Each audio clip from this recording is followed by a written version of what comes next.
बनाई, कुत्तों की सेना क्यों नहीं बनाई? हाँ? आप बंदर को पाल के देखो अपने घर में, क्यों हरी प्रिया? हाँ, तो एक बंदर को रख के देखो, कितना भी समझाओ महाराज तो सियाव। तो कहने का मतलब ये है, लेकिन राम जी ने कुत्तों की सेना नहीं बनाई। किसकी सेना बनाई? बंदरों की सेना बनाई। हिंदुओं, थोड़ी इससे सबक ले लेना। कुत्तों की सेना बनाई क्यों नहीं? कुत्ते अक्लमंद बहुत होते हैं। अमेरिका में जो कुत्ते एयरपोर्ट में घुमाए जाते हैं, पुलिस वाले घुमाते हैं, जब हम लोग अपनी अपनी अटैचियां लेके लाइन से लगते हैं ना, तो वो आते हैं और सूंघते जाएंगे, बगल से निकलते जाएंगे। ऐसा नहीं कि तुम्हारी शकल सूरत कपड़े को देख करके भौंकने लग जाए, आएंगे अच्छे देखते हुए निकल जाएंगे। हमने कहा कि बोले जबकि, बोले इनको, बोले महाराज ये जो पुलिस वाले हैं इनको तो इनका वेतन मिलता ही, लेकिन इन कुत्तों को 1 वर्ष के 1-1 लाख डॉलर वेतन में कुत्तों को मिलते हैं। कुत्तों को उनकी मसाज होती है। हाँ, $100 में वो उनके मालिक लोग ले जाते हैं मसाज कराने के लिए।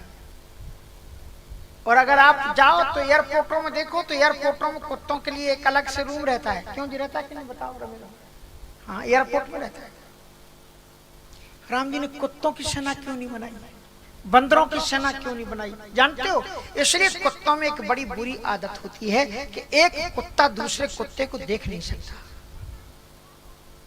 हाँ, और जो ही कुत्ता उसके सामने लेके निकलो वो भौंकना शुरू कर देगा। हमने सोचा अमेरिका के एजुकेटेड कुत्ते होंगे, यहां नहीं भौंकते होंगे।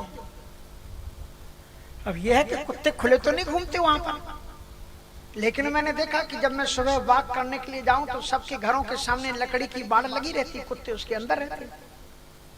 और अगर कोई वॉक करने वाला हाथ में पकड़ करके कुत्ते को घुमाने ले जाए, उसकी सुगंध मिल जाती, वो अंदर में बैठे हुए लकड़ी वाले वहीं से भौंकना शुरू करता।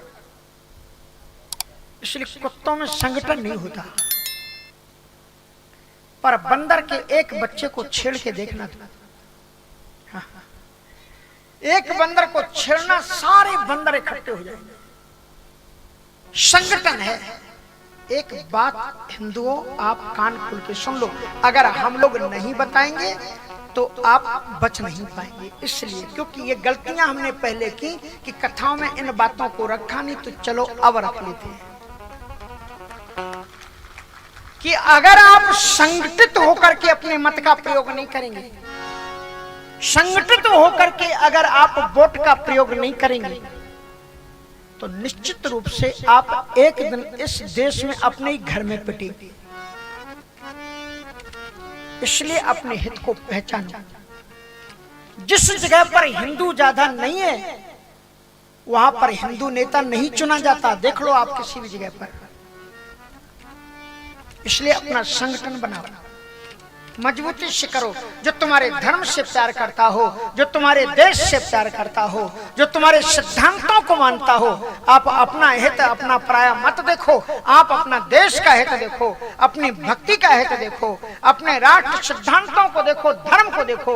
और चाहे लाख लोग आए आपके सामने साष्टांग दंडवत प्रणाम करें, कहना कि हम तो राम के हैं, हम तो अपने देश के हैं, हम तो अपनी संस्कृति के हैं, हम तो अपने धर्म के हैं। धर्म के विपरीत लाख लोग आ जाओ, हम आपके विपरीत नहीं जाएंगे, हम धर्म के विपरीत नहीं जाएंगे। संगठन बनाओ आप अपना। आज संगठन बना है तो देखो, राम जन्मभूमि पर आपको विश्वास था क्या कि राम जन्मभूमि पर मंदिर बनेगा? था आपको विश्वास? बन रहा है ठाट के साथ में। दुनिया भर के लोग जिस अयोध्या का दर्शन करने के लिए भारत में आते, उसमें कूड़े कचड़े का ढेर होता था। एक जापान का व्यक्ति, उसने रामायण में सुना, उसने सोचा मैं रामायण पर एक मूवी बनाऊं, एक फिल्म बनाऊं। और जब वो यहां पर आया तो सबसे पहले वो जगह पर पहुंचा जहां के राजा राम थे।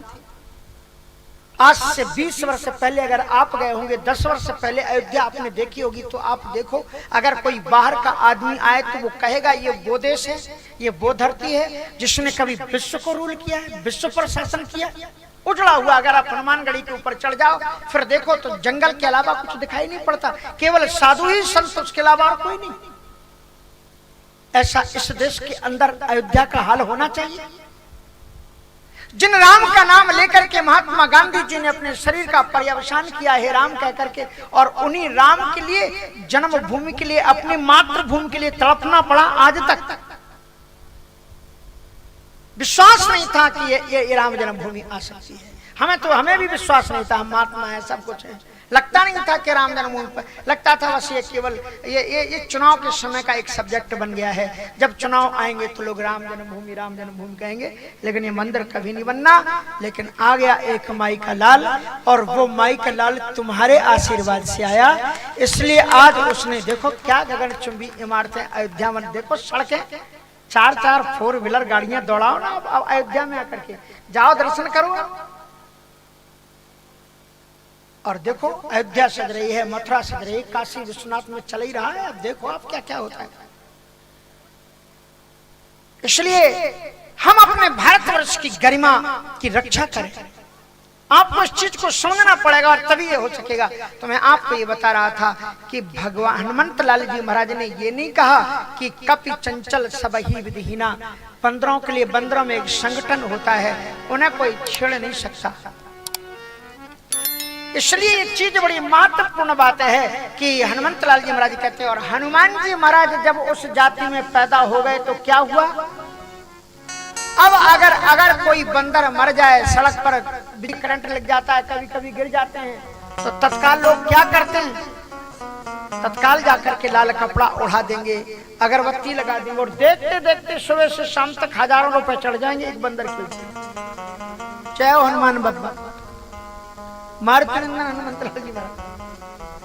हनुमान जी महाराज ने कहा कि कपि चंचल कहूं तात में परम कुलीना, कपि चंचल सबही विधिहीना, प्राप्त ले जो नाम हमारा, तही दिन ताहे न मिले आहारा, असमय अधम सखा सुन मोहू पर रघुवीर, कीनी कृपा सुमिरगुण भरे विलोचन वीर। मुझ जैसे अधम पर भी राम ने कृपा की। तो ये क्या किया हनुमान जी ने, राम की दयालुता को विभीषण के हृदय में दिखाई और कहा कि ताकि इसके मन में राम की कथा सुनाई। हनुमान जी ने, विभीषण ने कहा था कि हे कपि आप अपनी कथा कहो, हरिजन जान प्रीत। जब उन्होंने हनुमंत लाल जी महाराज को देखा, राम नाम ते सुमरन कीना, हृदय हरस कपि सज्जन चीना, यही सुन हट कर हो पहचानी, साधुते हुए न कार जहानी, विप्र रूप धर वचन सुनाए, सुनत विभीषण उठता आए, और की तुम राम दीन अनुरागी, आयु कर्ण मोहे बड़ा भागी। अपनी कथा आप सुनाओ। तो हनुमंत लाल जी महाराज ने कहा कि कथा तो राम जी की होती, मेरा तो नाम होता है। तब हनुमंत कही सब, क्या कहा, अपनी कथा, बोले नहीं, बोले तब हनुमंत कही सब, राम कथा निज नाम। बोले कथा तो राम जी की होती है, हमारा तो नाम होता है। ऐसा थोड़ी कि वेदांती जी महाराज की कथा हुई, अरे कथा तो राम जी की होगी, वेदांती जी तो कहेंगे कथा तो राम की है। तब हनुमंत कही सब राम कथा निज नाम। तो मैं ये बता रहा था, संत का काम ये है कि वो जब परमात्मा के पास में जाता है तो जीवात्माओं की व्यथा को सुनाता है, और जब जीवात्माओं के पास में जाता है तो परमात्मा की कथा को सुना करके उनके हृदय में भक्ति को पैदा करता है। क्योंकि भक्ति कथा श्रवण करने से ही भक्ति की उत्पत्ति होती है। इसलिए श्रवणम कीर्तनम विष्णु स्मरणम, पहले कथा श्रवण। तो हनुमान